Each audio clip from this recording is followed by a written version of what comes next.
ዛሬ በጣም ደብሮኛል። ከስንት ጊዜ በኋላ በጣም ደበረኝ ዛሬ። እንደምታውቁት እኔ ውስጤ ላይ ያለው ስሜት አልዋሻችሁም። ከብዶኝ ነበረ ዛሬ፣ ጨንቆኝ ነበረ፣ ደብሮኝ ነበረ። ከዚህ ምንድነው የምማረው? አይ ቲንክ አንዳንዴ መማር ይሰለቸኛል።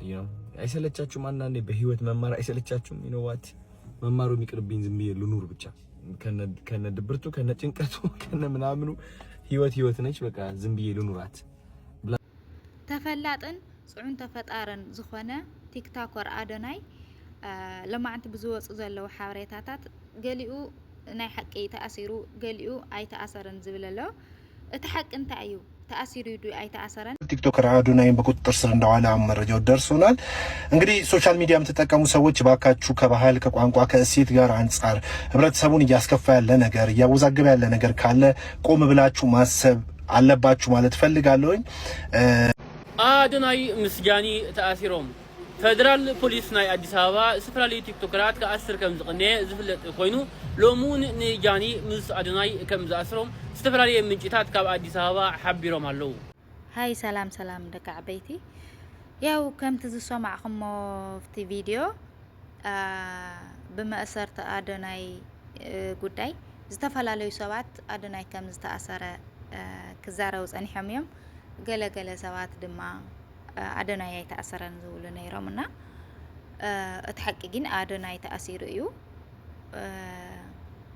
ምሸቱ ሕዚ ፖሊስ ፌደራል ብዛዕባ አዶናይ ሓበሬታ ኣውፅኡሎ። ንሱ ድማ እንታይ እዩ ዝብል አዶናይ ኣብ ትሕቲ ቁፅፅር ከም ዝወዓለ እዩ። ያው ከም ዝፍለጥ ኣብ ኢትዮጵያ ቲክቶከራት ከም ዝእሰሩ እናተዘረብቀኒ እዩና አዶናይ እውን ናይዚ መእሰርቲ ጉዳይ ኮይነሎ መእሰሪኡ ጉዳይ ድማ በቶም ዝተኣሰሩ ለምኾነ ቲክቶከራት ባህሊ ጥሒሶም ዝብል ብናታቶም ጉዳይ እዩ ምስናታቶም ዘተተሓሓዘ ከም ዝኾነ እዩ ሓቢሩንዮ ፖሊስ ፌደራል።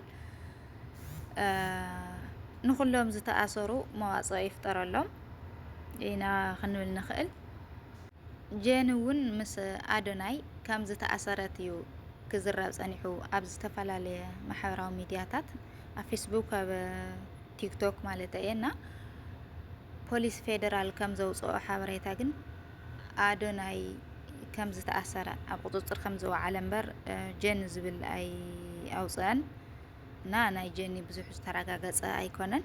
አዶናይ ግን ኣብ ቁፅፅር ኣብ ትሕቲ ሕጊ ከም ዝወዓለ ባዕሉ ፖሊሲ ኢትዮጵያ ኣፍሊጦሎ። ንኩሎም ዝተኣሰሩ መዋጽኦ ይፍጠረሎም ኢና ክንብል ንኽእል። ትማሊ ሸሊሞም ሎም ኣሲሮሞም ብጣዕሚ ዝገርም እዩ እና መዋጽኦ ይፍጠረሎም ንኩሎም። እናተሰናዩ ንዓኹም ደቂ ዓበይቲ ሳብስክራይብ ዘይገበርኩም ድማ ሳብስክራይብ ብምግባር ቤተሰብ ንኽትኾኑ ብትሕትና ይሓተኩም።